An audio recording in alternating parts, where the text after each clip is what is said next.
Gus and Gwen, you are my entire world. And I know I'm a liar and I lie about everything, but hey, I'm going to get the kids involved to show my human side. Hope, Gus, and Gwen, you are my entire world, and I love you. And then his kids, Daddy, you're so rich. You gave us a very splendid life.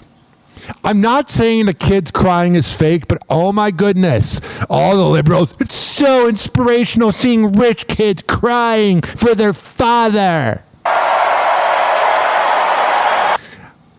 Beta male energy.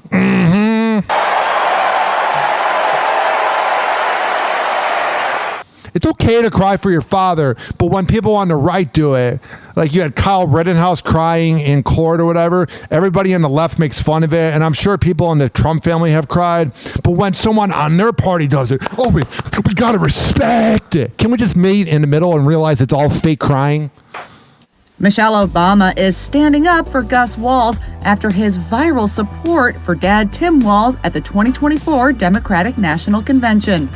Gus made headlines for his heartwarming show of emotion as the vice presidential candidate delivered his speech at the Chicago event, appearing to mouth, "That's my dad," while we know it's your dad unless your mom had an affair. Standing up to cheer Tim on through tears. Hope, Gus, and Gwen, you are my entire world, and I love you.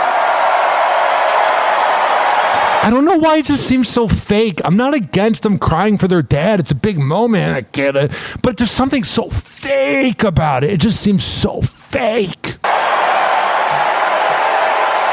And the way he's clapping, he's like, yeah. It's almost like the face a dude makes when he wins his fantasy football league. Yeah, this means so much to me. It's so ungenuine. It's so fake.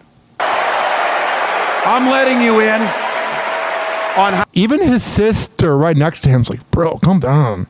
we started a family. Yeah, because I had sex with her mom. That's how I started a family. I'm so inspirational. I'm a liar. Like every other politician. I'm Tim Walz. But when somebody who's liberal lies, everybody on the left defends it. But when somebody on the right lies all the time like Trump, the liberals rip into him. You don't see Jimmy Kimmel or Jimmy Fallon or any of those late night hosts ripping into Tim Walz. Now do ya? But if the Trump family would have cried, they would have all been talking about it. You're a bunch of kiss-ass leeches. Because this is a big part about what this election is about.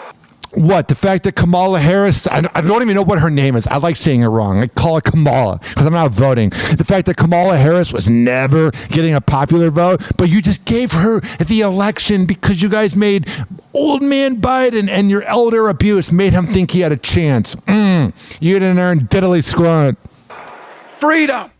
Though many high taxes and inflation. Whoa, that's the definition of freedom. I love it. No, I don't. found Gus's reaction moving. Others poking fun at the teen prompted swift backlash on social media. I'm not saying you should or shouldn't make fun of the kid, but I've seen people, for example, when Barron Trump turned 18, these people from MSNBC were saying he's fair game. But if Tim Walz's kid, I don't know the age, but if he turned 18 and somebody on the right said that, then it would say, no, that's mean. It's pathetic. All you. As the former First Lady also spoke out. Michelle shared a now iconic photo of Gus and Tim hugging on stage as Tim's wife Gwen and daughter Hope look on. And Michelle praised the family for sharing such an inspiring personal look at their bond, writing on Instagram, "I was touched to see Gus Walz's joy when his dad Tim Walz took the stage last night. Thankful for you showing us all what real love looks like, Gus. Let's be a nation that embraces this kind of warmth and vulnerability instead of making fun or mocking it. We could all use some of Gus's example in our own lives."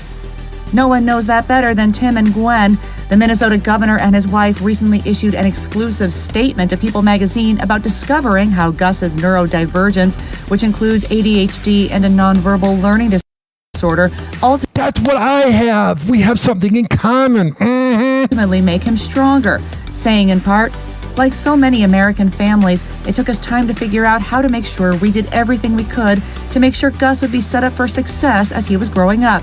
It took time, but what became so immediately clear to us was that Gus's condition is not a setback. It's his secret power." setback.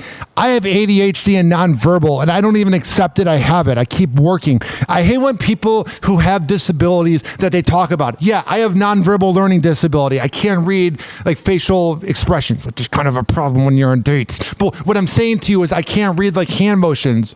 But I still grind. I don't use that as like I've overcome so much. I have a disability. Who cares? I despise when people use it as something that we should be proud of. Whoa, you have ADHD? Good for you. You have nonverbal learning disability? Good for you. A lot of people do. It's not that impressive. You know what I'm saying? Happy Hour. Happy Hour.